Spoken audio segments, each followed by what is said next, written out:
Oh yeah, let me fix that.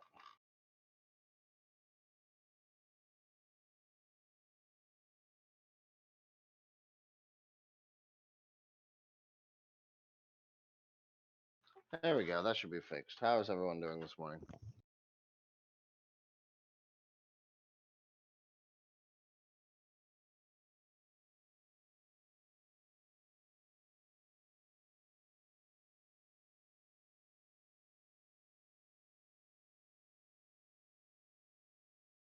There was chat was moving very quickly last night.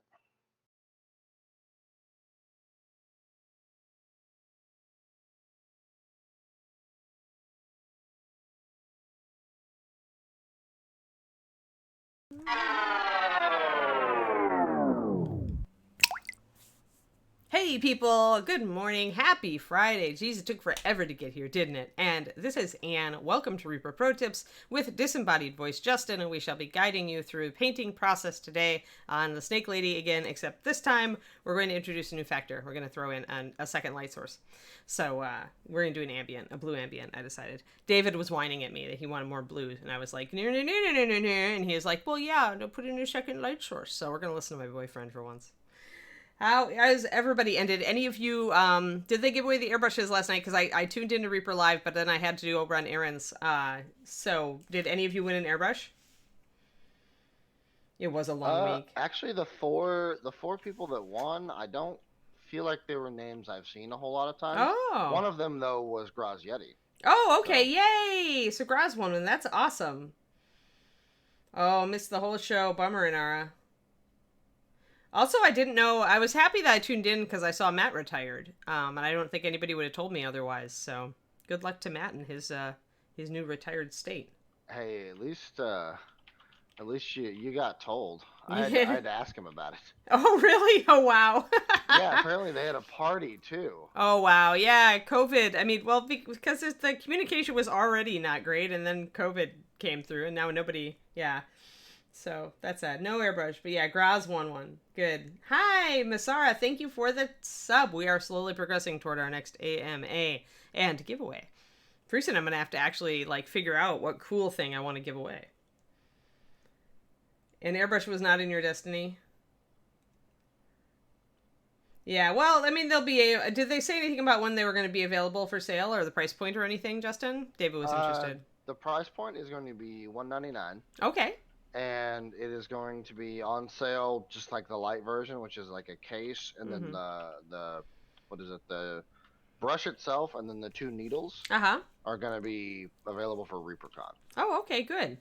After ReaperCon, I think they don't have a normal release until October or something. Uh I huh. think that's what they said. Okay, that makes sense. That makes sense. All right. So a ways, but that's fine. I mean, at least we have them for a promo at ReaperCon, so you can all run out and get your Reaper airbrush at ReaperCon. Don't ask about the cup sizes. Yeah, Rathmore. You know that's why we have adults only on our streams. I don't know. It's not my shtick. I don't like dirty jokes on my stream. I'm afraid that I'm very family friendly. I've always been the person that fights with Ed when Ed wants to do something not family friendly, and I'm always the person that says roar, roar, roar, roar. Now that I'm no longer there, they've probably gone woo way out of line. Although Adrian's pretty good at keeping them in line on that too. But oh my gosh. Ah. Yes, no, we cannot sell the Gurgies, sadly. We cannot clone the Gurgi. Will be a bigger version with attachments and other accessories at a later date. That's good to know, Reaper John. Thank you. Yeah, it went far last night. I know, Rathmore, because when I tuned off, I was just like, whoa, there's no way I would say some of this stuff ever on Free for Pro Tips. Ever. I like to keep it safer. Oh, yeah, John. Good luck, John. You were the one who was actually on the ball. Nobody else was. They're all rolling around. Oh my gosh. No space in an apartment for your Gurgi. Yeah, I don't have a space for a Gurgi either. So yeah, there's lots of temptation for ReaperCon this year, huh? Yeah.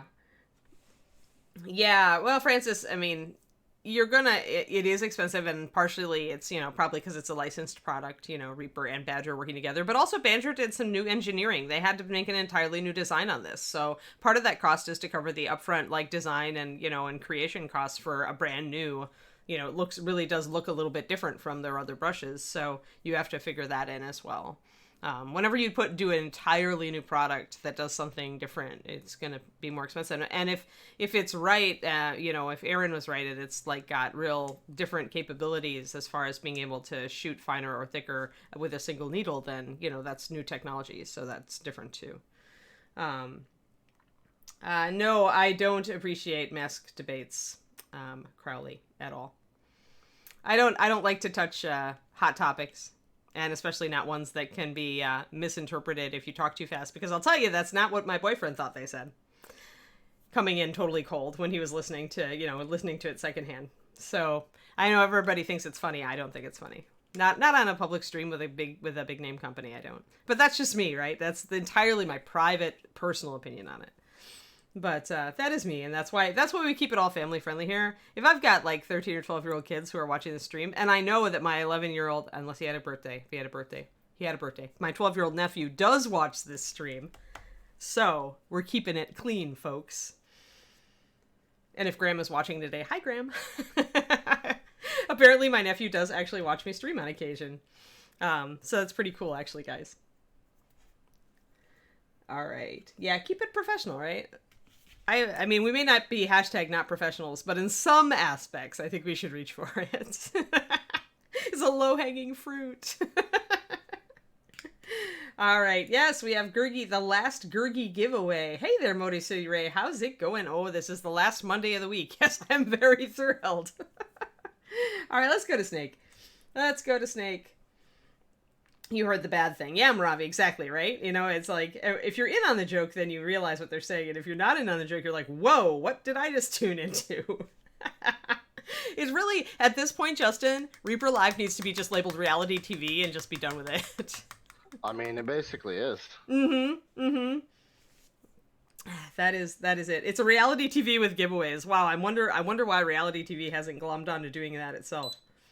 All right, it still wants to focus in the wrong place. Snake, come on, focus, will ya? Yeah, it's a little better. Alrighty, yeah, giveaways. Yes, the Gurgi away is live, everybody, and we are. How far are we toward our next giveaway, Justin? The big one? Yeah. I hadn't calculated since last stream. Okay. So we only got a couple subs. Huh? We only got a couple of subs, I think, this stream. So yeah. So if we're assuming it's only a couple of subs, then I would say we're late 60s, 67, okay. 68. All right, so we're 2/3 of the way there, guys.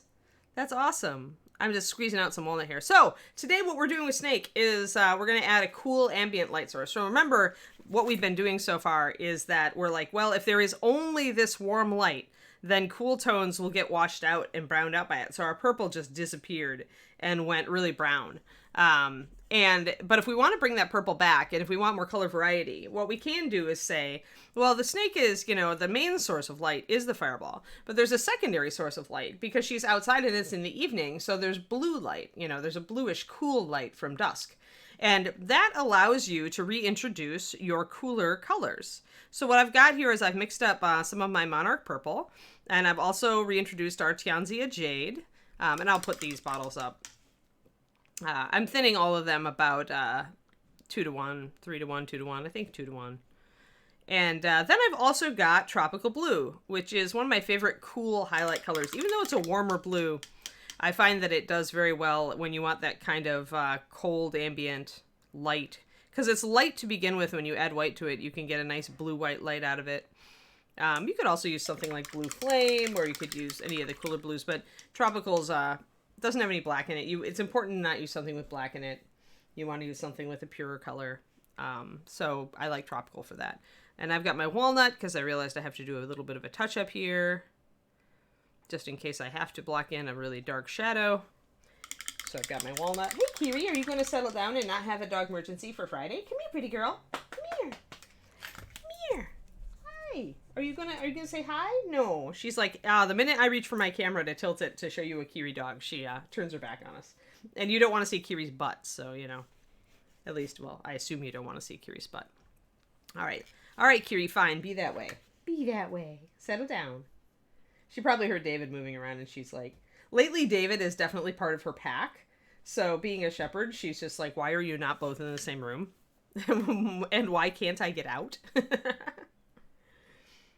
The blue, hold on. I'm going to go and show you the bottles, guys. Hold on. So, and actually, by the way, this blue is what I use for Swampy Dragon, if you remember Swampy Dragon. So, the tropical blue, I find, is really nice for a blue ambient light source. We're using all cool colors today, see? Because when you reintroduce that cool ambient tone, you catch your cool colors can come back. So, whereas when you're using only a warm tone, everything is going to get washed out and warmed up, and it goes to brown and grays. Mostly browns. So, like, my purple really went brown. But now, if I'm going blue, I can really pick up some blue on the undersides of things, and that's kind of fun. So, this is, like, kind of our final, like, little lesson on lighting for the day. And yes, happy post-birthday. Yeah, your corgis hate when they're not together. Yeah, it's a herding dog thing. They want to keep the flock together.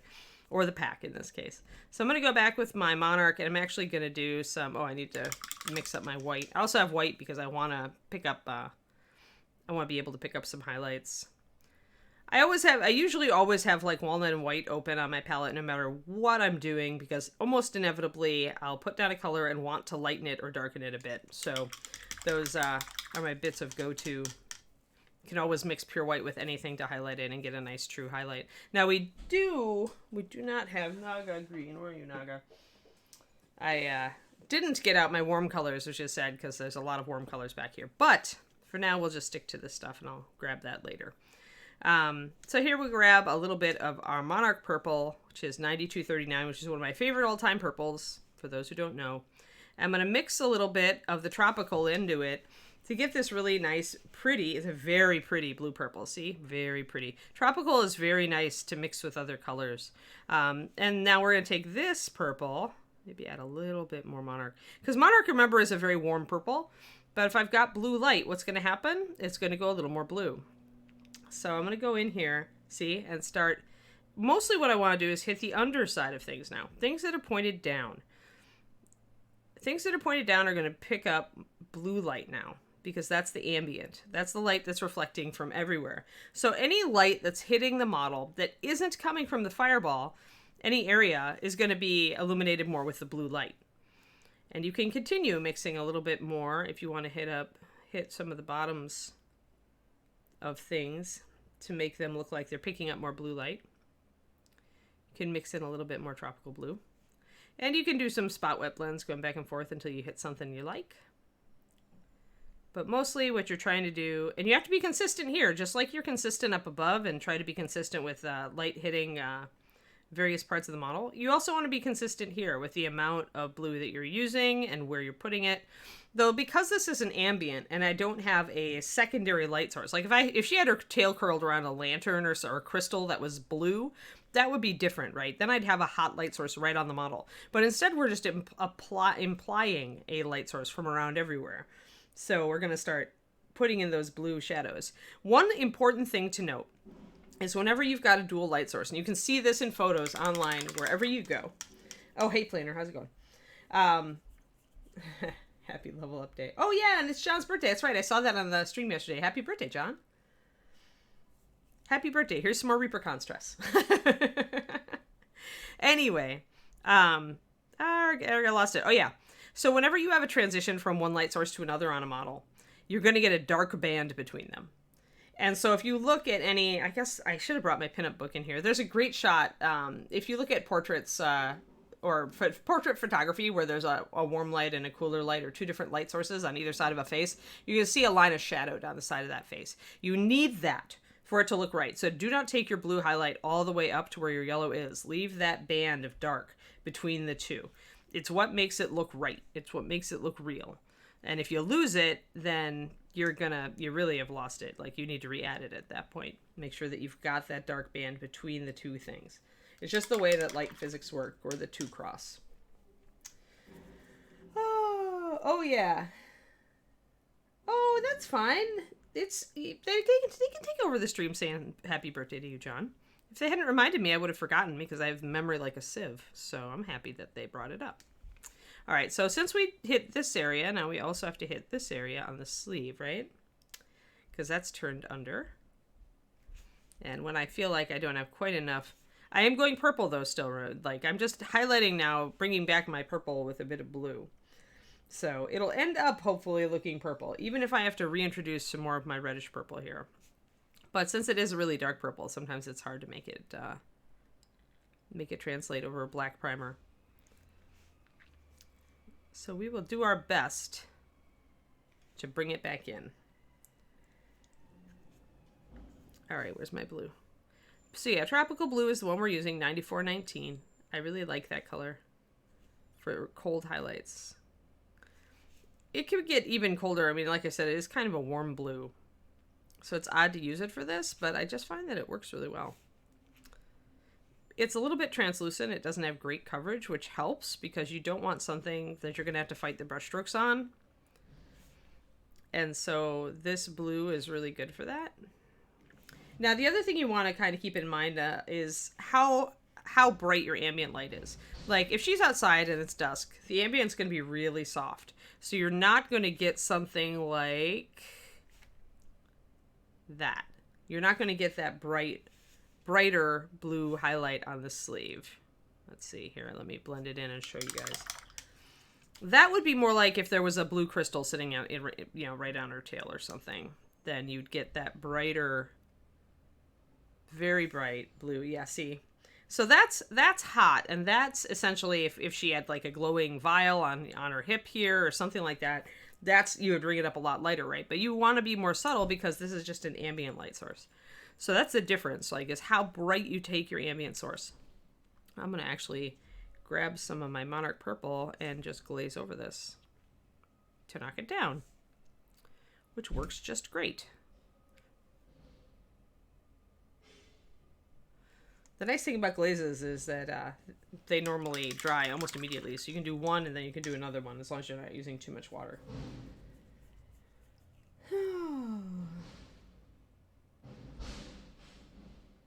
Aw, thanks, Maravi. I'm really happy that you learn a lot from my streams because that is the point.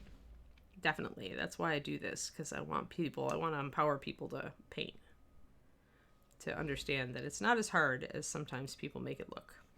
All right, so now we got that, and that's bringing in a more interesting vibe, right? Because we've got some underlight now. We got to get that underside of the sleeve too. I'm using my well palette today. I thought about using the wet palette because I was planning to do a lot of fast blends, but the well palette can work that way if you already have a base coat down. Because the well palette, even if I'm thinning down to like a 3-to-1 or 2-to-1 paint to water, the well palette can still help me do spot wet blends on the model if the paint is thin. Like the thinner the paint, if I put a little extra on, it's really about how much paint you have on the model, whether you can pull off that wet blend and the consistency of that paint. So if I want a spot wet blend with this palette, I need to thin the paint a little more. Put a little bit extra paint on the model. There we go. We got that sleeve. Now, let's put some cold green on the scales. Because that's the other thing that David was sad about, is that I missed my... Oh yeah, that's right. I've got too much sticky tack there. Oh well. Tough, Snake. You're going to just get this, and I'll fix your sticky tack later. But he liked that I had a cold fade going on for my scales up here, where we had the warmer green to the cooler green. So... we will do that. You could also take it down to blue on the scales on some of this recessed area. Take it all the way down. Originally, I was thinking about taking it down to even ultramarine shadow. But for now, we'll just mock in some cold color. And you can see I'm just kind of throwing it on. It almost is a wash, but it doesn't matter. It's over black primer, and it's a really transparent color. So it's going to dry pretty translucent. Let's see here. I think I should go to the front and bring back some of this. So what you can do to suggest the light source down here, so we've got our jade color, and now we've got our tropical blue. And so what you can do is bring in some of the blue on these bottom scales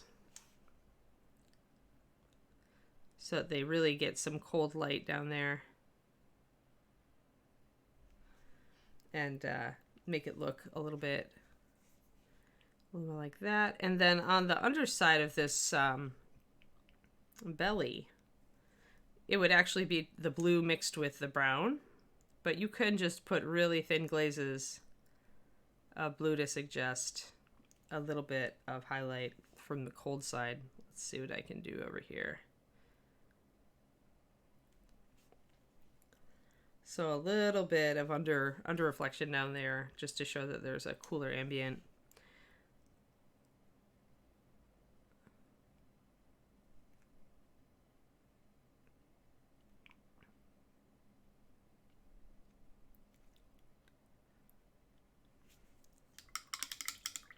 Like so. So now you bring out that shadow area that was just black. That would be just black with maybe a tiny bit of a brownish orange highlight by reflected fireball light. But now we can bring it out with a colder color. Alrighty. Good morning, Outer Mama. Yeah, we are moving right along this morning. And there's Gurgi Ways and the last day of Gurgi month. And we are 2/3 toward our goal for the next AMA and big giveaway. Trying to figure out what I want to do over here. It is annoying me that I don't have my Naga green right now, so I'm actually going to grab it out so that I can glaze over this tail. Naga green being the warm green that we were using for all the areas hit by the fireball. So everything that's white down here is still from my Zenith Prime. I need to glaze over with the Naga real quick, just to get it looking right so that the front of this translates correctly. Alrighty. Lots of hashtag Gurgis. Yay. Alright, and then we're going to just bring this Naga right over these areas that have white. Might have put it on a little thick.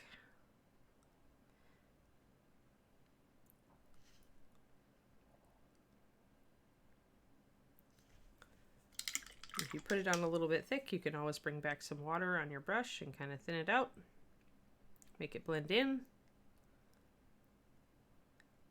so it's not quite so strong. There we are. But I decided I wanted to paint fast today, and normally painting fast I like the wet palette, but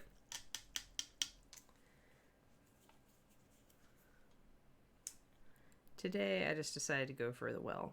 The well is, I mean, both palettes are versatile, right? You can do thinner paint applications on the wet palette, and you can do fast paint blending applications on the well palette. It's just each one is better at certain things than the other. So it's not like you can't do every bit of thing in your toolbox with either palette. It's just which way tends to be more your style, and which way is going to facilitate your style. Which way is going to really fit with your style and make it easier for you. You're always looking for less stress and to not fight the paint and to not fight your tools. So if you are a layerer, if you're a precision painter and you like to do layering and glazing, then the well palette is probably going to rock your world much better than the well. The well may be, or the wet palette may be more frustrating for you. But if you like to paint fast and loose and get stuff down and do spot blends and spot glazes, and, you know, aren't so precise in your colors, maybe you want to mix it up a bit, then the wet palette is going to be your favorite palette. Like, David loves to paint fast and loose. He has the most fun when he does that, and so that's why he far prefers the wet palette to the well. All right, Sticky Tack, you're really annoying me, but I'm going to ignore you forcibly. All right, and mostly I wanted to get the butt. Butt. Snake butt. Before, I was having people look at a horse's butt on my other stream, and now we're looking at snake butt. So get the warmer light in there. I don't have my lantern yellow to hand, sadly, so I can't quite make this look absolutely correct, but you get the idea. Yeah, that's the problem, Guillotine. You're going to see me do that more when I'm focused in so close. I do try to look at the camera as often as I can, but when you go in this close on the camera, there's a very small area that I have to keep the model in. So no matter what I do, it seems that I will get off of the camera, and you will just have to. I should be back shortly if I get off camera. But yes, it does happen. I am aware, but it's hard to keep on camera sometimes with the zoom in. Alrighty, now I'm mixing up some more indigo. I want to hit the bottom part of some of these sleeve folds. And bring my purple back in and bring this blue in to get that reflective light in there.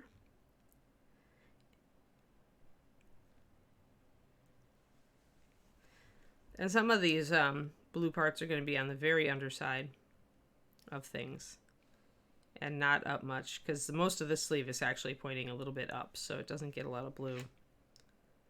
Underneath that arm will get blue though. So I'm trying to get underneath here. So when you're doing spot blends with the well palette, you're usually, you're doing just like a wet palette. You're mixing every brush full of paint.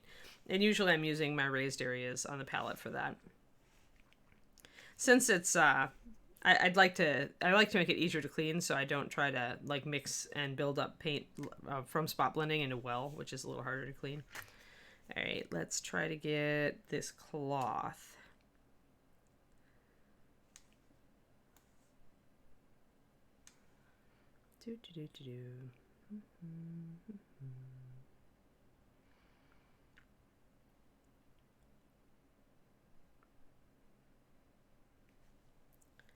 So bringing in some blue there.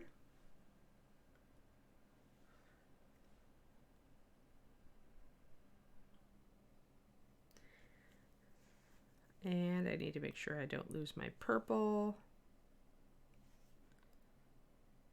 Ah, that's way too light. Way too light. That's a problem with doing spot blends sometimes. Especially when you throw white in there. It can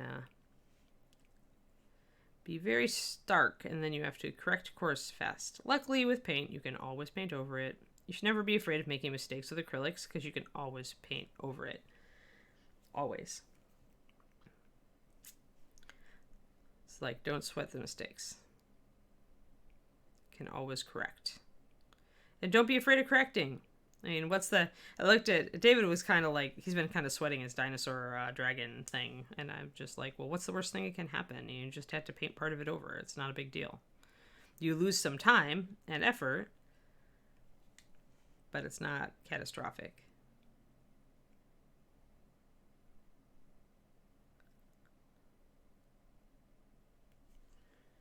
Alright, some blue under there. That's getting a little bit too blue. Let me look at my blue up top.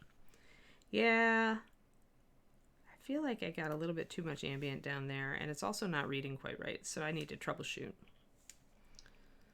So maybe I need to bring it up a little bit more. But I still need that dark band. There we go, it's a little bit better. So it was down too far and it wasn't reaching up high enough. Because I was trying to keep that dark band in there, but I don't need it as dark as I had it, so.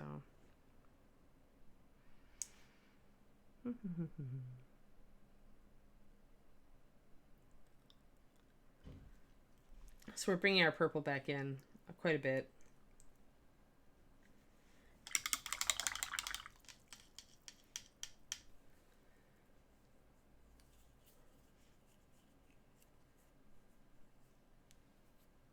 Yeah, getting older beats the alternative.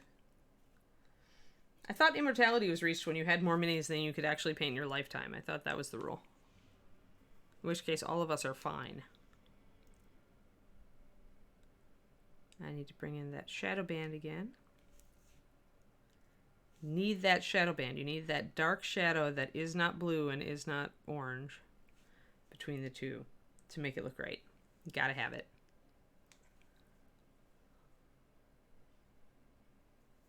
Gotta have it or it will not be correct. I need to throw in some more shadows here. So I grab my walnut to break up those folds.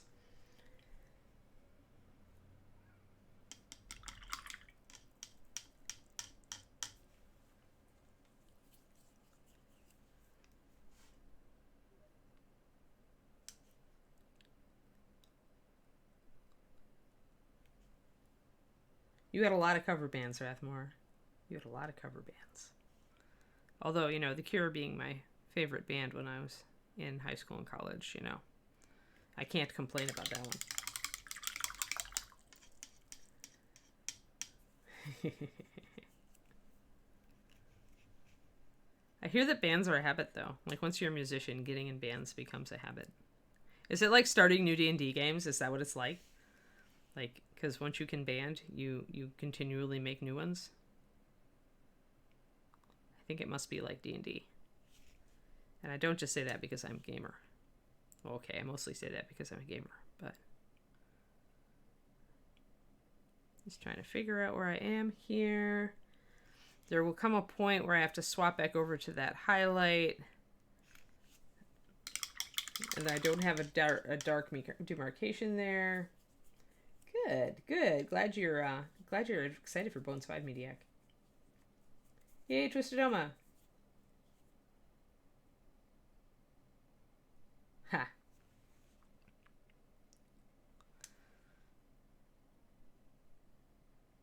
Yes, hopefully Twitch will stop being fussy at you now.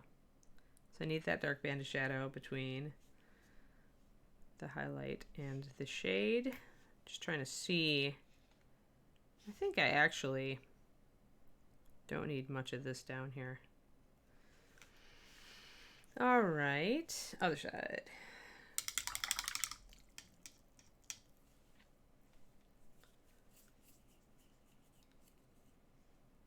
All right. Yeah. So notice how dark and burned out that side looks, and then this side we've got some underlight. So it is not perfect, but it gets the idea across. Usually when I'm working on something like this, I wouldn't do it for just a gaming model. It would be for something higher level. And I'd be constantly double checking to see if it looked right and tweaking it in tiny ways until it looked really right. Obviously on stream I don't have the time to do that, so it won't be perfect, but hopefully it will at least get the idea across for you guys of what we are doing and how to do it. Okay, so that's too bright. Remember how we said it was definitely like too hot. This is way too bright, so we need to glaze it over with our purple.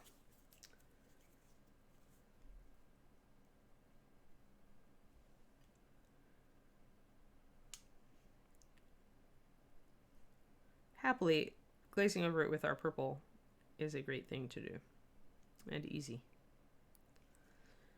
Knock it down. Wait for your glaze to dry a little bit. I do like the front and how those scales are carrying. That's awesome. Need to add some cold greens down here. Need to knock that down again. Every model I paint, for myself, it's like every model I paint on stream is really a gaming model. Treasurama, it's a slightly maybe upscale gaming model. I'm spending a lot of time on Snake Girl because I'm teaching. But I mean, I don't. People seem to think sometimes that like gaming models are the way to relax. I don't relax painting gaming models. I actually relax painting really high end, super like push myself models. That's what I love to do. So painting stuff that's fast doesn't reward me at all. It's actually just tires me out. I don't like it. So really it's like when I have time to paint for me, I paint to the highest level I can because I don't get to do that on stream. I don't get to do that necessarily on commissions because I'm on a time constraint on commissions. Unless they say, go for it, go for the highest level you possibly can. And at that point it's a competition level piece and it's a lot more expensive. So for me, I don't want to game. I don't want to paint game models. Not at all, actually. Play D&D with Anne. Yeah, I mean, I've painted a couple of... this is the problem. Is actually my D&D characters don't get painted because I don't enjoy painting them to a gaming standard. Like, I'll get sick of them. I'll try to paint them fast so to get them ready for the game, and I don't do it. Like, the only time a gaming model gets painted is if I'm painting one of my friends' models for the game, and then I feel like I have to finish it. But I don't enjoy it nearly as much as I do painting to the top level. So my characters end up half painted for RPGs because I just don't want to do it. I'd much rather be working on something else.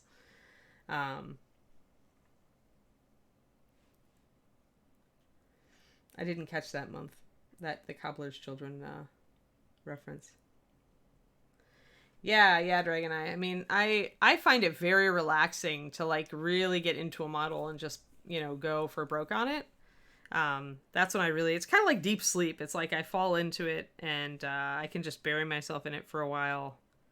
And I can't do that with a gaming model. Fast painting doesn't do that for me. I can be pleased with a fast model. Like, I'm pretty pleased with Snake Lady. I especially really like this part in the front. I like the tail there. I think that she's... Oh, the Cobbler's Children have no shoes. Got it. Yeah. Right.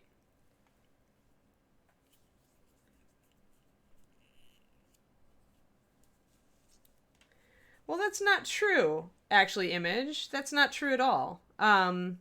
You got to keep in mind there's a definite mindset difference when I'm painting for myself versus when I'm painting for work. So to imply that when I paint for fun, I'm not spending effort on myself is not true. I would say that's definitely not true. In fact, I get burned out faster when I am not painting toward competition or high level stuff for myself. If I only paint stuff for work, I get burned out on painting super fast.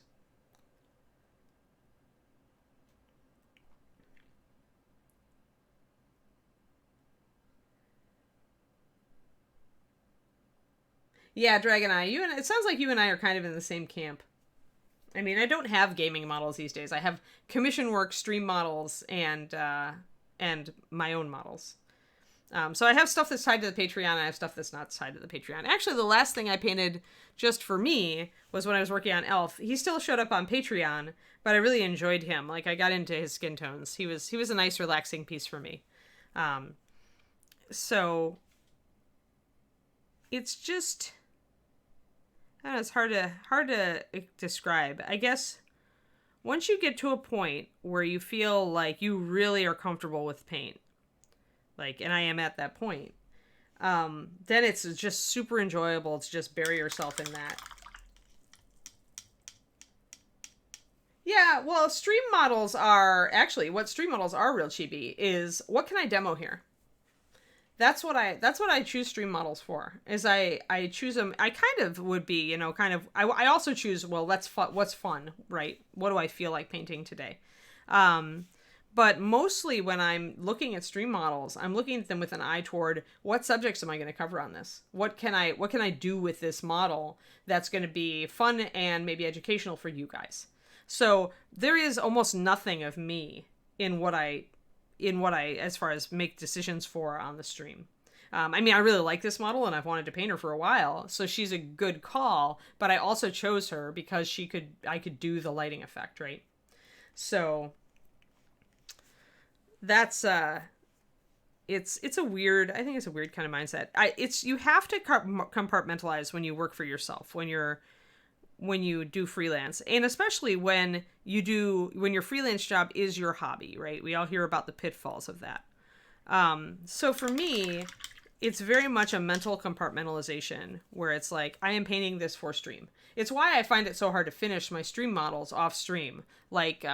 Actually, the one that I most want to finish right now is Wraith Girl, because she's, she won't take much more, and I do really like her. But it's hard for me to do it unless I can embrace it as okay, I'm going to push myself on this sucker now, and switch over on her from a stream mindset to an mindset is very difficult to motivate myself to finish her. That's why Spirit Beast is still sitting on the shelf. Spirit Beast has some issues, and I just don't know that I have the oomph to address them. So that's the problem with the stream model versus one of the pieces that I pick for myself to do. That, and I will tell you guys, out of all of the model scales right now that I enjoy or don't enjoy painting, 28 is not my favorite. I really do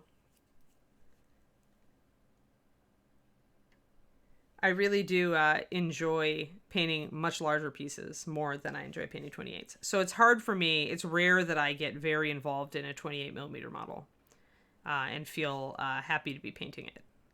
Because remember how many years I've been painting 28s for. Long time. A long time, because that's the skill I started with, and it's what I painted the most of. And for years I was a staff painter for Reaper, and I've done, commission work for Dark Sword, and I've done, I've been doing 28s for a very, very, very long time. But right now, what I most love is busts. So you like snake butts and you cannot lie. It's getting there. It's getting there. I need more light on it. I didn't get my lantern yellow out because I wanted to concentrate on the front here. But yeah, so it's partially that too. It's, I don't know, why not just get the lantern yellow out and quit complaining. But yeah, so it's different. It's very difficult. It would be very difficult, or it is very difficult to do competition level work on stream. Because you really want to get in the zone with it, and that means you don't want to be talking. So competition level painting on stream is bound to have a lot of pauses. Like people who work on stream and just work and don't talk to the audience, it's because they're concentrating. They're doing their thing. So maybe they talk just a tiny bit. Yeah, and I'm giving a ton of instruction. Hey there, Gorilla. Aw. Well, everybody have a happy day. Yeah, have a happy day, Gorilla, even though you could only catch part of this. What's my ideal sculpt to paint? Yeah, busts in Aura, for sure.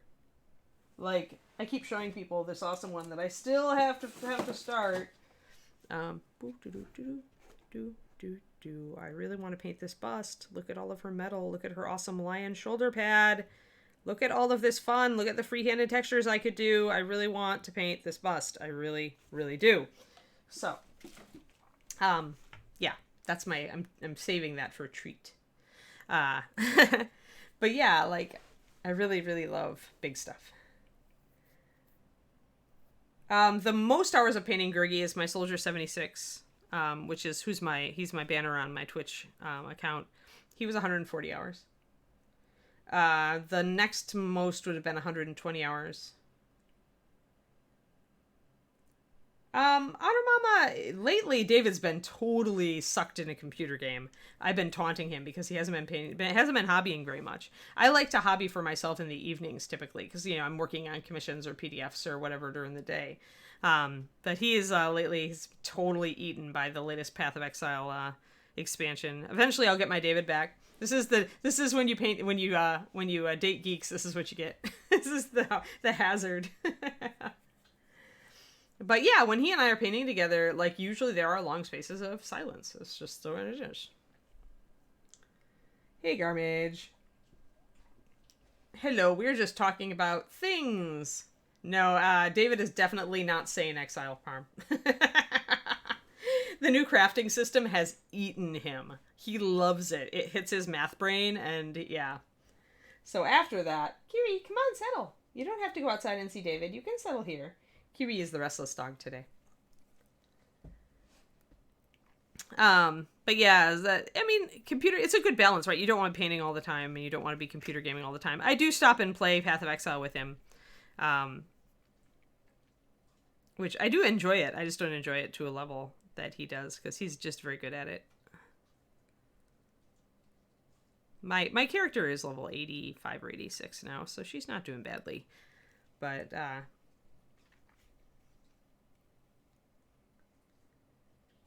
Chibi, yeah, it's Path of Exile is a weird one. It's just a weird duck. It's very hardcore sometimes, but it does have a certain charm to it. If you like Diablo, you probably will like it. If you like Diablo and if you also like doing like really customizable builds to max out your character, if he's a number cruncher, yeah, he would love Path of Exile. It's all about that. It's all about building your skill tree to be the grossest character, the grossest type of character you can of a particular type. Yeah. I mean, even David isn't like good enough to build his own builds. Like, he always goes online and looks at his favorite Poe streamers and decides what build he wants to try for a given league. A league is an expansion, and they're like every 3 months. Am I right, Justin? Roughly, yeah. Yeah. So essentially, Real Chibi, it's not always about crafting, but this particular league that's running right now is a crafting league. And thus it has eaten David's brain more than it normally would. That, and he was so excited about his dinosaur dragon, and then he kind of like stalled out on the colors on it and the textures. So he's in danger of putting it aside. I hope he doesn't. I played Ice Storm Cyclone, John. I'm playing, I should say. And I like her. I like her. She definitely like maxes out. Like she needs certain gear to really max out, but she's at a happy level. I'm doing yellow maps and pretty much face rolling them, so I haven't gotten to red maps yet.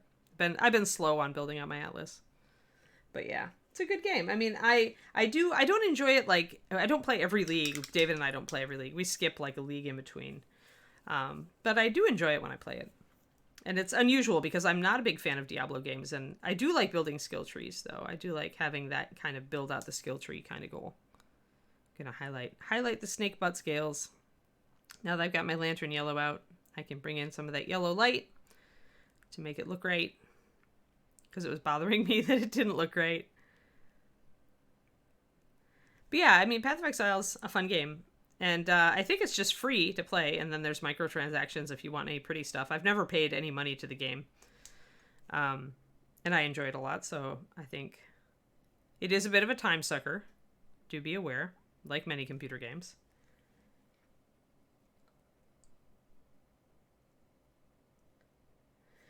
Yeah, it's hard because I understand losing inspiration on a project, right? Shadow Raven, like it is a wonderful project. So mostly I'm trying to help him troubleshoot why he's got issues with it.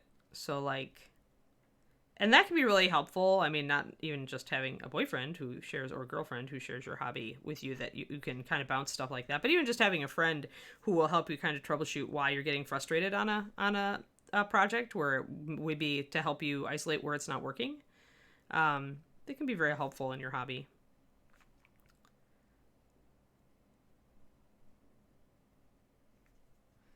Now we are getting some more cool colors down in here.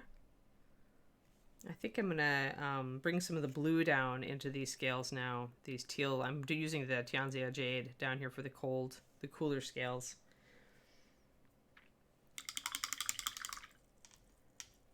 Path of Exile. Poe. Poe has become a verb in our house. Are you going to Poe tonight? Yeah, Stash Tabs. Yeah, exactly. I'm just playing a new character each league, Dysphamist, so I don't need... And David's got stash tabs, so if I really want to sell an item or something, I just ask him to do it for me. Coffee place. Oh, Garmage, I see. Yes, work life in general, exactly.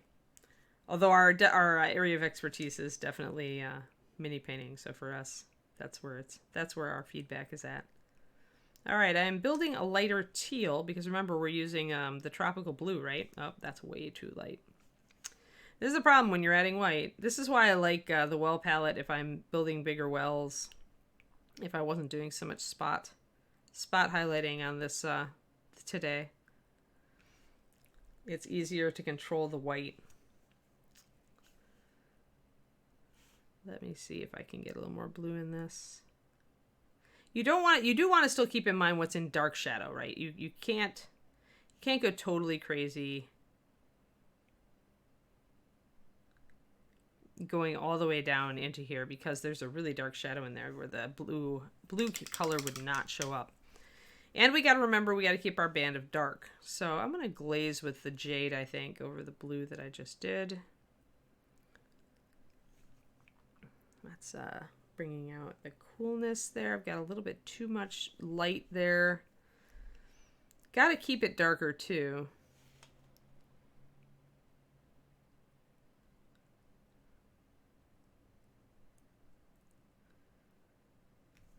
I've got a little bit, I'm missing a demarcation fade here of the dark to light, so probably gonna have to bring in a little bit of walnut and fine tune where my dark demarcation line is.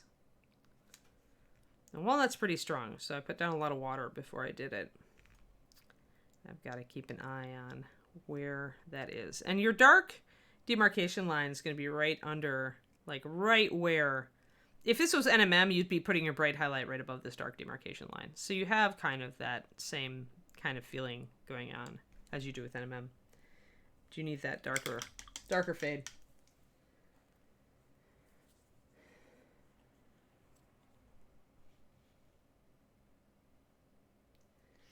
Yeah, exactly. When you've got another person around to troubleshoot life in general, that's a good thing, Crowley. And David and I, it can be a little bit harder for us sometimes because we think so differently, which is a strength and a weakness, right? It can be really helpful or it can be really frustrating. So sometimes I have to ask a lot of questions to figure out like what he's feeling about a project before I try to help.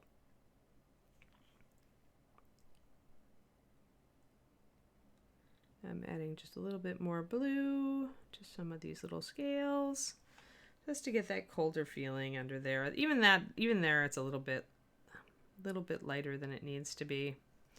But I'm gonna let it go for now.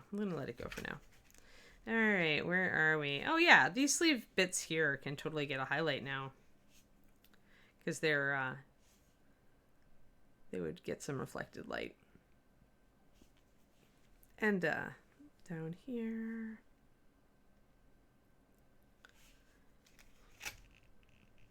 I still haven't decided what the sleeve borders are going to be, but that'll probably have to wait for a different week.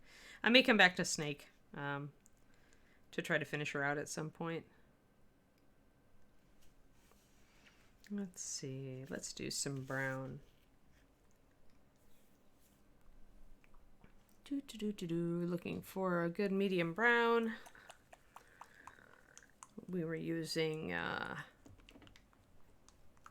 polished leather for earlier, but I want a brown I can shift a little colder, so I'm also going to use russet brown, 91.99.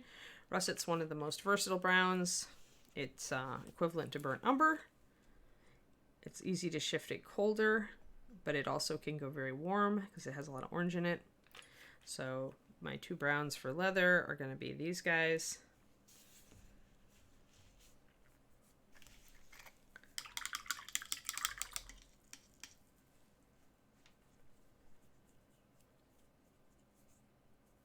Oh, Crispies, yeah. I decided I wanted a cool ambient light. So essentially, here's the deal. Earlier, I was painting this as if this was the only light source. But I decided that I wanted to show how you would do it if this was not the only light source. So essentially, I decided she was outside at dusk, so there would be a lot of cool ambient light. In the evening, you usually have a cool blue light in the sky. So you get a lot of that sort of glow. So I pretty much wanted her outside at dusk, where there was still a little bit of blue light. I've over accentuated the blue a little bit because I want the dramatic effect. But in general, this is helping us to bring the cool color, the cool purple color, back into the cloth.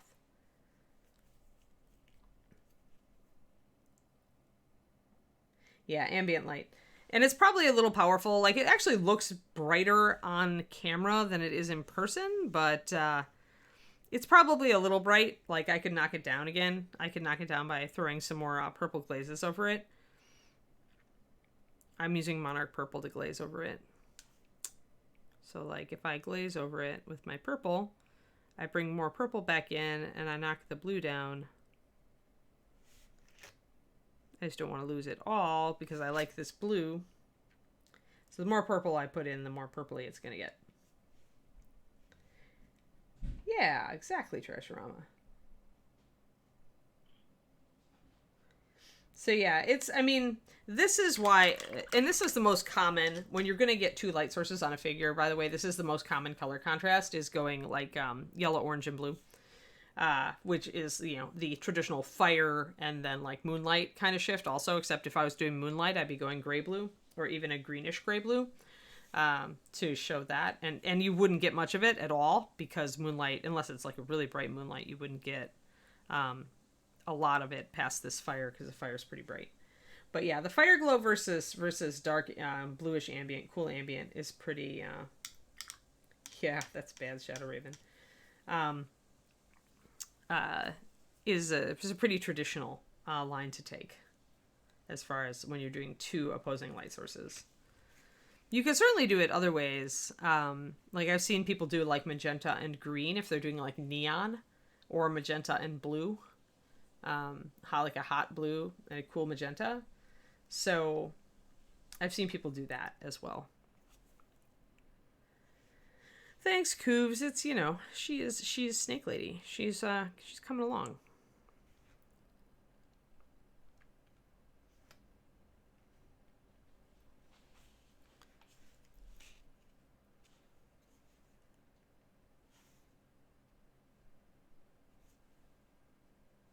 Taking it a bit more blue here because it's in the shadow.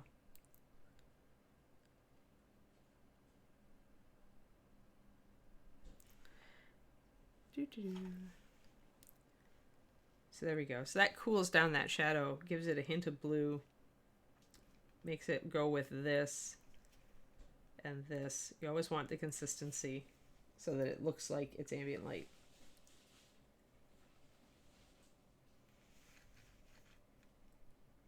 So yeah, most important takeaways on the yellow cloth earlier to stir is always be lighter and brighter toward the light source and make it fade out consistently as you go away.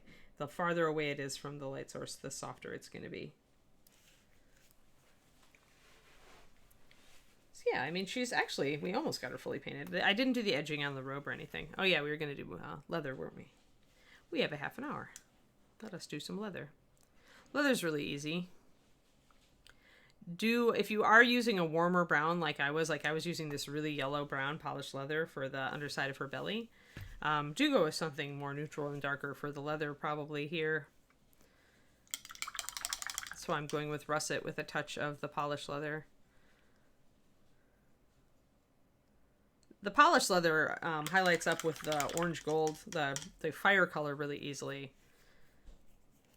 So it's nice to keep a touch of that in. But when it comes to doing a blue ambient light on the underside of this bag, the russet's going to work with it a lot better.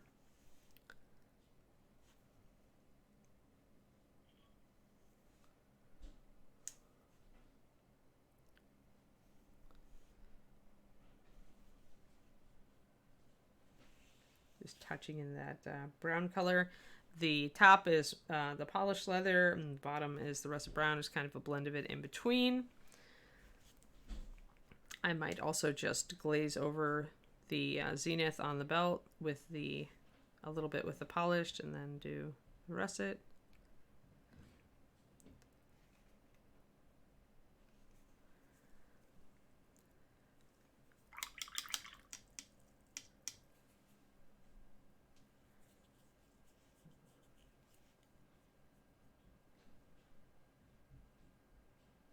Then we're going to take our yellow light and we're going to just highlight like the upper part of this a little bit. It's probably going to be too strong, so we're going to come back with our brown, knock it down a little bit. But you still want that yellow light. Got to have the yellow light to make it catching the light, and you want it at the same level as the yellow light all around it. Here I feel like I did need a little bit more yellow that I didn't get earlier. This little scale here and this little scale. Just a little. This is also where you'll start correcting. Once you get a lot of paint on the model, little areas that you missed or that you really need something in will start sticking out to you. And that's when you just do your touch-ups.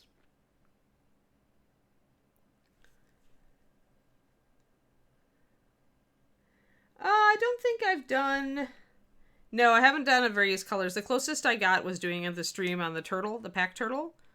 The pack turtle has 3 different colors of leather on it. So that was a quickie. Quickie kind of leather coverage type of thing.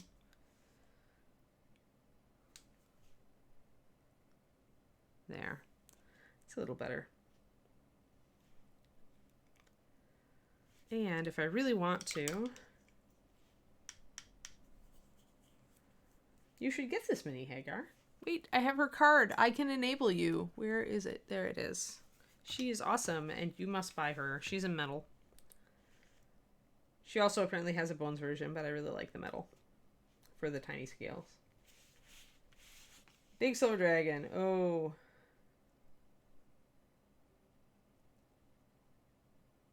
You got to use a lot of washes, scrying eye. A lot of washes. Put on the silver as bright as you can, but then put a lot of washes over it.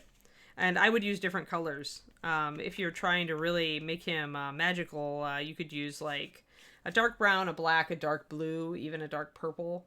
The one that you put down first is the one that's going to have the most influence on the overall color of the model. So if you generally just want him to be silver, I might start with black or dark gray, maybe gray liner. But then I would introduce other colors into it. But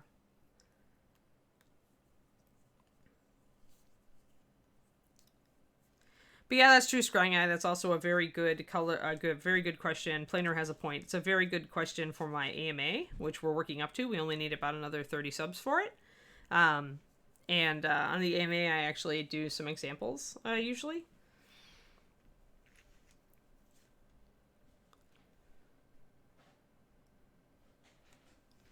So it really, the thing with silver is you have to remember that it's not just the dragon's color, it's also reflective. So it's reflecting all the colors in the environment. So you got to ask yourself first, where is Argent? What's his surroundings? And then maybe choose your colors to kind of do washes over the silver in some of those colors to suggest the environment, because silver is so reflective.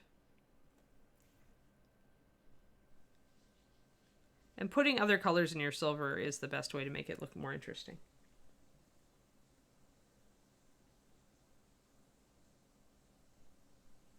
Thank you, Planer, for the plug on the Patreon. That is my Patreon. I'm about to put up my second, I do a little paint along for the $15 peeps. Also, guys, I finally have gotten my email coaching tier kind of mapped out, and I'm just finishing a PDF for it about how to take good photos of your minis. So I will be opening up email coaching slots either tomorrow or the next day on my Patreon, if you're already a member. It is going to be $40 a month. It's not quite as much as my old live coaching slots, but it takes a lot of time to write an involved email back with like if I'm going to do a sketch or I'm going to do like a short video just for you, then that's going to take quite a bit of time. So I had to price it accordingly. So that is about what it's going to be. I think it's going to be 40 or 45. But you never want to underprice it, because then you're spending a lot of time on something and you kind of feel bad about spending so much time on it, but you also want to give people their money's worth. So I had to price it accordingly. And I'll probably open up 5 slots to begin with. Got a little bit of the things on there. Yeah, them billable hours. You know, when you do it for a living, Hagar, it's just really important. You gotta always feel like you're pricing stuff accordingly. And it takes me a long time to do, like, because essentially this is, responding to people with a PDF. So they'll send me pictures of their model, and then I'll respond, at length and in depth. And often do like a little demo sketch or something to help them with highlighting or whatever. And so it can be very time intensive to do email coaching, but I think I'm going to like it better than live coaching. Live coaching was just hard to schedule often. I didn't enjoy it as much, especially wanting still to spend time in the evenings and weekends with David. So I had to really look at my time and ask myself what sort of coaching I could do.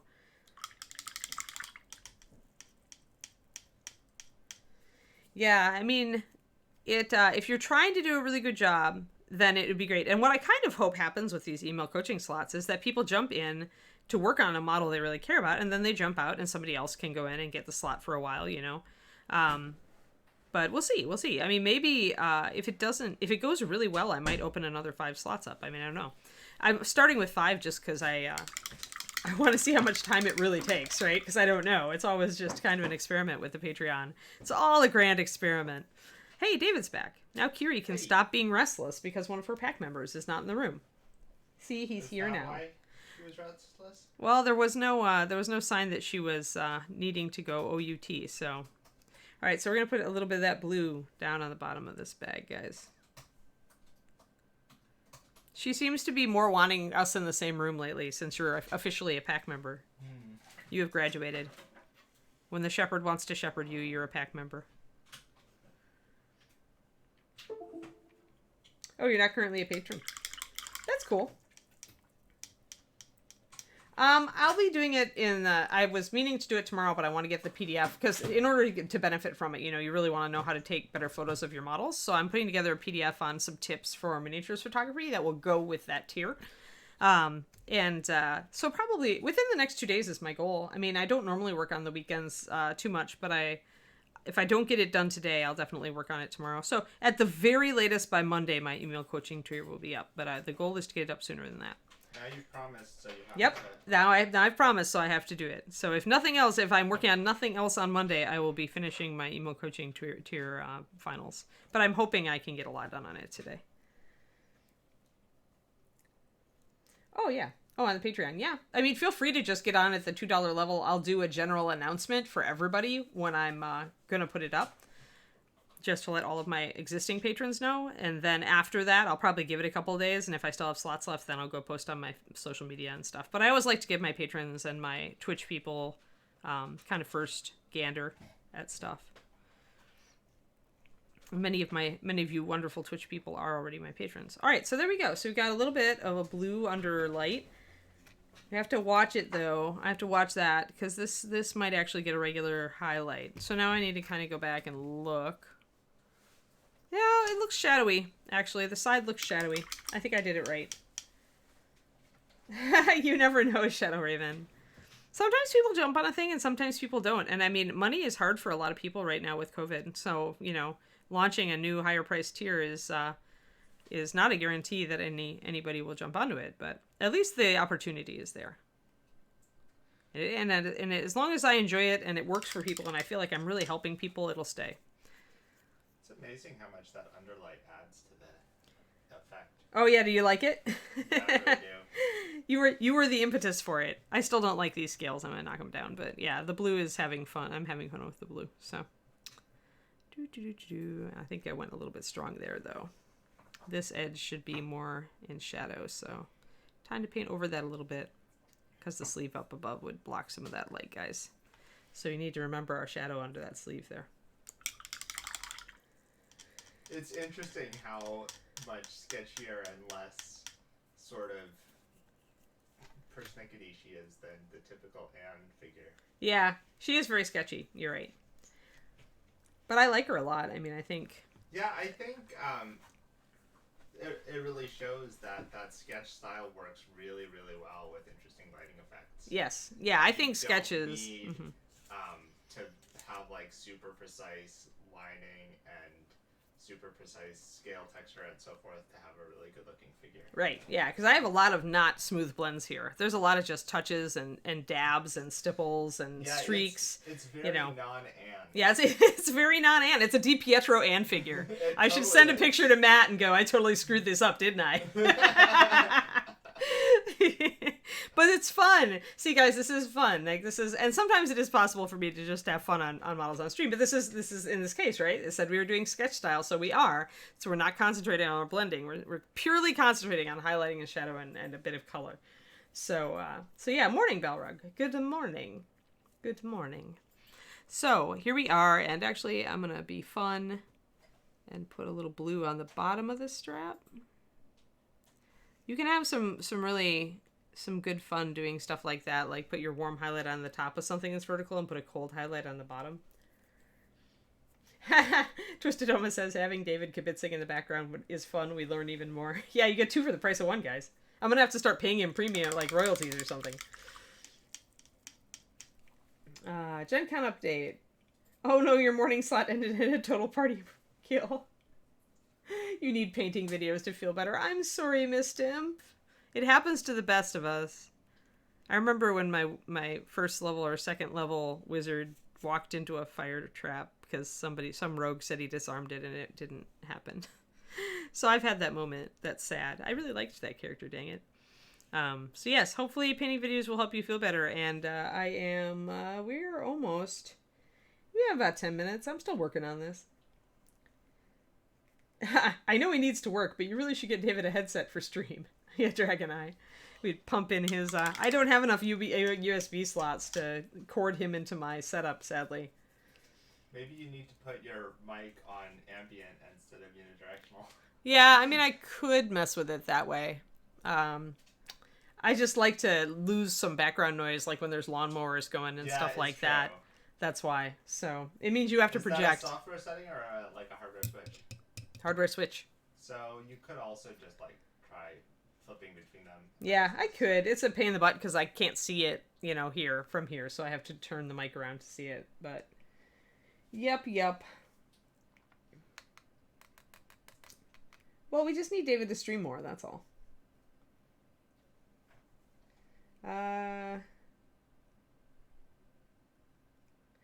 Yeah, when there's a cool death. Good morning to David also. Actually, I was thinking that maybe I just need to get a new computer. We need to like do a lot of commissions. I need to finish a lot of commissions and get myself a new computer with even more USB ports, and I already have like 3 or 4 on this one, so I run everything off my gaming laptop, but it is getting a little long in the tooth. So I could consider eventually getting a setup where I could put even more things into my computer. Oh dear. Yeah, when you whiff like your entire party whiffs 2 rounds of running and then you all die. That's just bad. I mean, can happen, but just bad. It makes you feel bad. Feels bad, man. To be very Twitch. Feels bad.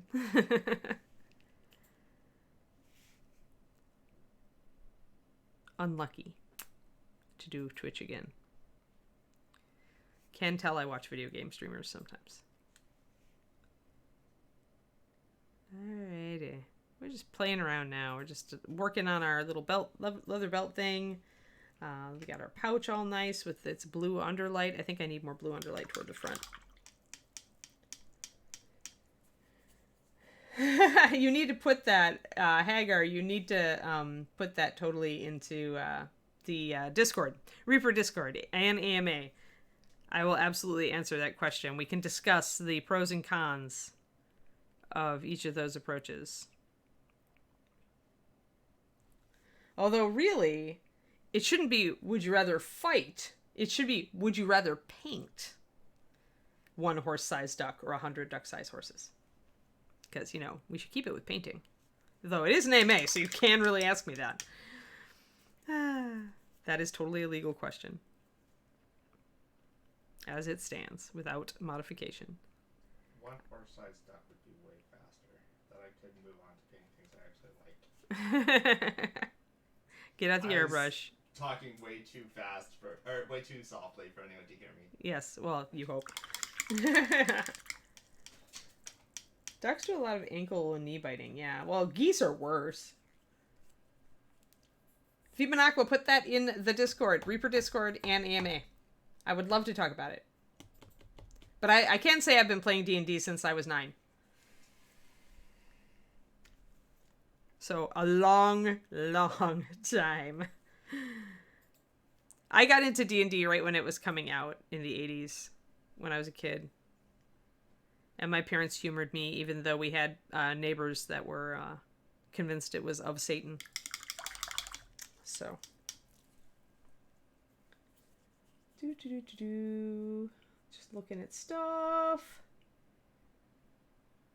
Your son painted a goose. Well, geese are evil. I mean, they're good monsters. I hate attack geese. Oh man, hordes of Canada geese used to descend on the pond at my old apartment or my old housing complex in Texas. At certain times of year, and it made it you just couldn't walk easily on the darn path around the pond anymore because the geese would just hiss at you and get all upset that you were near their young geese, and then it would poop everywhere. They needed like border collies to just clear those geese out. Yeah, mess with the honk, you get the bonk. Exactly.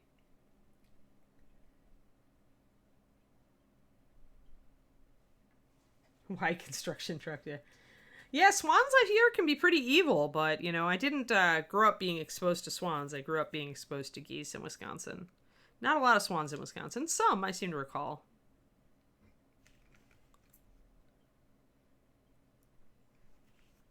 All right.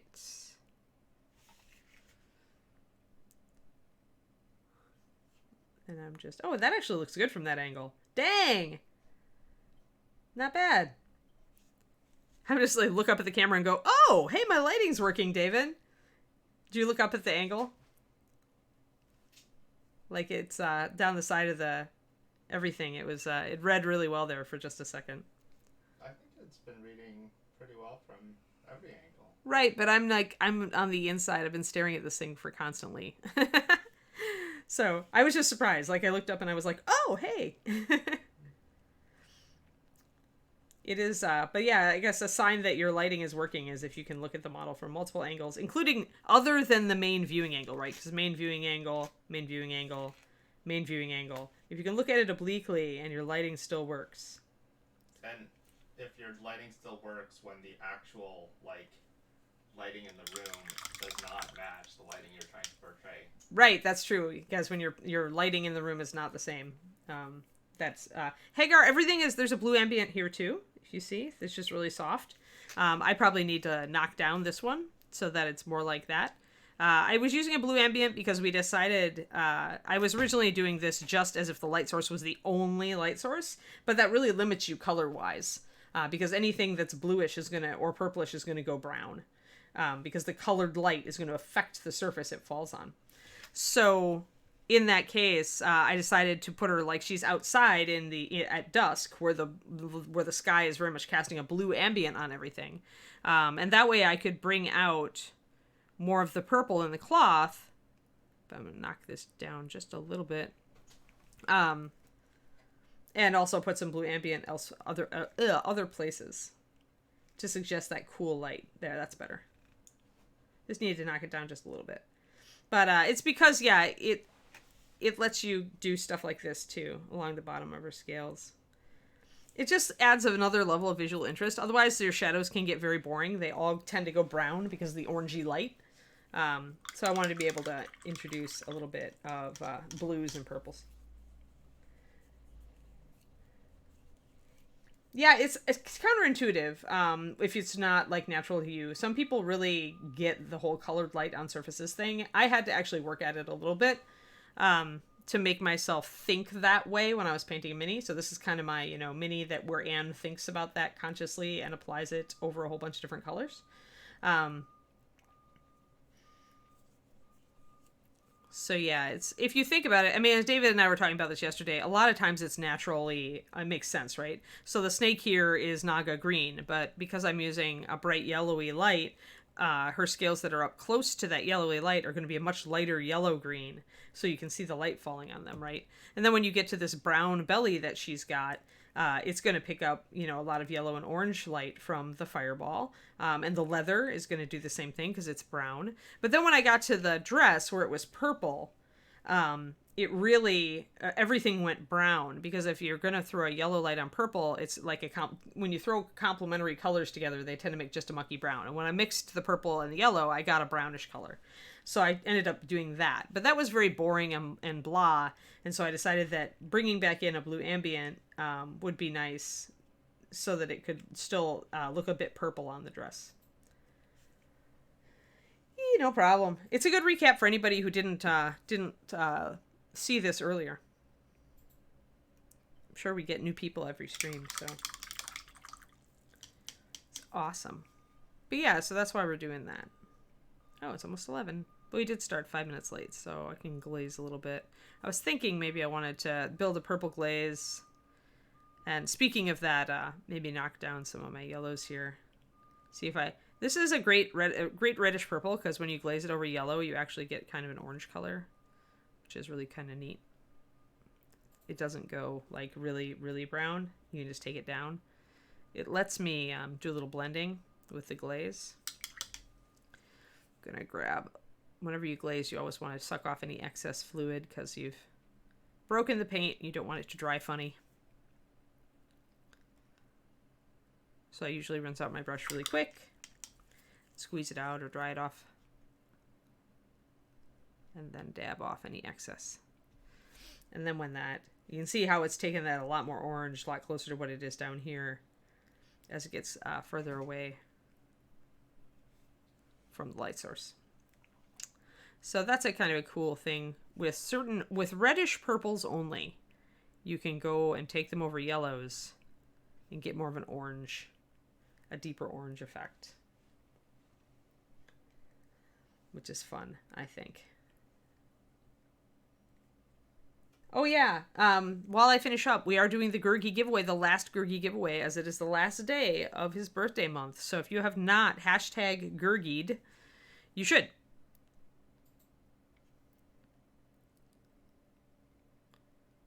Just trying to get this a little bit more blended in. But yeah, definitely sketch style. Definitely didn't do smooth blending on this Chica, but I think everything turned out. I think that I really like. That light looks really convincing. As I'm turning her, you always can turn the model around to see if your lighting is really reading at every level. I still feel like I need a darker, bluer shadow here. Yes, hashtag Gurgi, everybody. Yeah, I do need more of a blue shadow, blue-purple shadow here.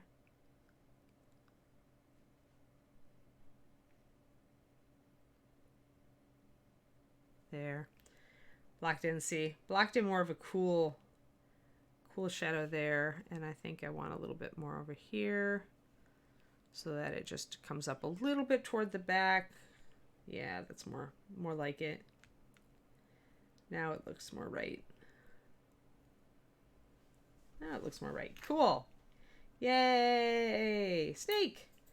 So we did 2 different kinds of highlighting, 2 different colors of highlighting. We talked about sketch style and underpainting and preserving that and adjusting your colors and about how light travels and falls off. Like, we got a lot done this week on Snake Lady, guys. I think it was a very instructive little Snake Lady. Do you guys agree? Yeah, you only need to follow to enter, I think. You don't need to be subbed or anything. Thank you, Correct. Scabby Rooster. We cannot do sub-only giveaways. Yes. So, well, thanks, Rooster.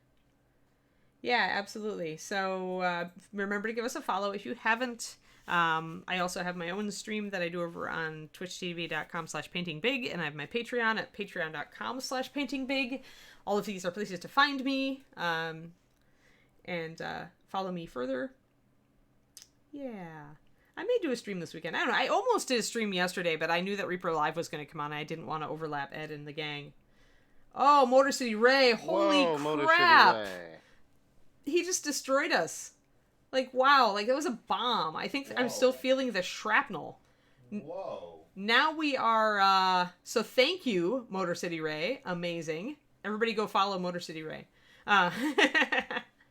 And now that he has gifted us 20 subs, we are very close, probably within 15 of our big AMA giveaway. Shout out Painting Big. Yes. Oh, that's nice. Thanks. I didn't know we had a shout out command for my Twitch. Super. I really need to set up my Nightbot on my Twitch. That's my next little thing to do for my Twitch. Lots of stuff in the works. Oh my gosh. All right, guys. Well, I hope you all had a lovely time on the stream. I don't know. It might be Reaperland. Every show has a slightly different take on subs. Like here we do subs toward an AMA giveaway, and then maybe Reaperland is doing sub matching. You know, we do different stuff. So yeah, Snake Lady, I'm very happy with Snake Lady, with how she's working out. It was good practice for me too on sketch style because I haven't really done a lot of it. Not hardly, just like maybe one model before I've been playing with it. So yeah, so Snake Lady says, thank you for watching, everybody. I may bring her back at some point and talk about like colored light on metallics, because I still think I might go with metallics on her sleeves and stuff, on the rims.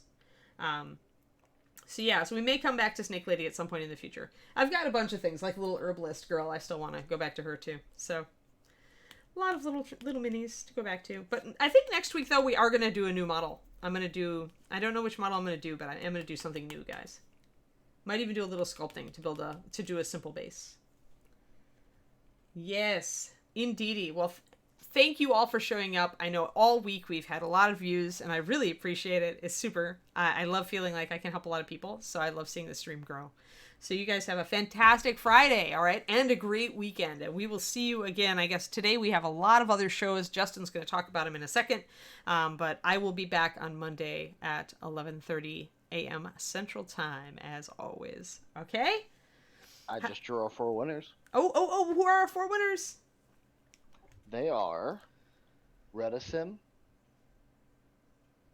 Godslayer726, Cool. Rhymer, Cool. and Traumahawk7.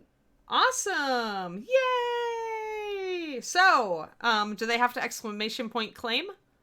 No. No, they just have to email giveaways at reapermini.com with their exact Twitch handle spelled correctly and their address and what they won. Correct? Yes. Let me Yes. type the email and that's what I was doing. Oh, Justin is typing the email into chat, so you'll have it giveaways at reapermini.com. Yes, congrats to the people who won. That is the email you want to type in, and whenever you send the email and you want to make sure, like Ann said, to give us your Twitch handle, the show you won on would be great. Yeah. What you won. Although, actually, in this case, you don't get to determine that because it's But random. they can say they won the Gurgi away, though. Correct. They can say they won the Gurgi. Hey, Godslayer, well, Gurgi welcome. giveaway. First stream and you won. That's fantastic. Thanks for coming out and watching the stream.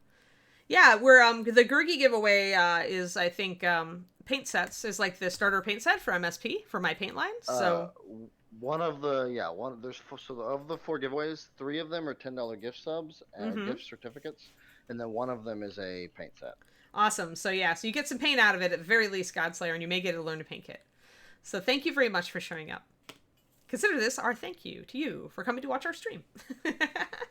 Congrats, all you guys. All right, have a fantastic weekend. I'm going to log out and get some stuff done, some other stuff done, and I hope you all have a fantastic day. All right, laters.